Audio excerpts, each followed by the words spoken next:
In this video, we'll see the recipe of spinach and cheese pasta. Trust me, it has a lot of spinach, but it's tasty, so tasty that someone who doesn't like spinach would also love to eat it. Let's get started. First step is to blanch some spinach. So heat some water and add spinach. So this is approximately half of a bunch. So the bunch we get in the market, so I've taken half of that bunch. Keep the flame between low to medium and blanch, that is, boil the spinach for 3 to 4 minutes. If you want, you can take more spinach to make more spinach and cheese sauce, so totally up to you. After 3 to 4 minutes, immediately transfer the spinach to ice cold water. This will prevent the further cooking of spinach. Leave the spinach in this water for 5 minutes and after that transfer to a sieve to remove excess water, and then transfer to your mixer grinder jar and make a fine paste. And then keep it aside.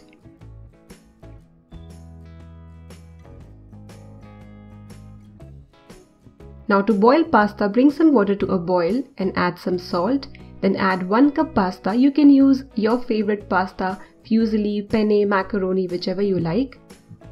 Take out one pasta and check whether it's done or not. You can strain the pasta or directly take it out and put in your sauce. Do not discard the water, you can use it later in the sauce.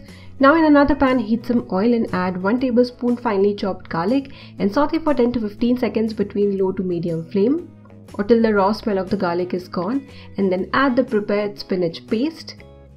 Keep the flame between low to medium and cook it for 2 to 3 minutes, and then add some red chili powder, crushed black pepper, some salt. Be careful with salt because cheese also has salt in it. I'm adding 2 cheese slices. You can add 1.5 processed cheese cube. Mix well till the cheese completely dissolves in the sauce and you would get a creamy nice sauce. And next step is to add pasta. At this stage, if you want your sauce to be a little more thin, you can add the pasta water, that is the water which you get after boiling pasta. And there you go, it's ready. Transfer it immediately to your plate or your bowl and just eat immediately. If you want, you can just drizzle some extra virgin olive oil. I like to do that, but this step is optional and you can grate some more cheese if you want. This pasta tastes fantastic. It has a lot of spinach. What I like is make more sauce so that every piece of pasta is well coated with the spinach sauce. It tastes fantastic.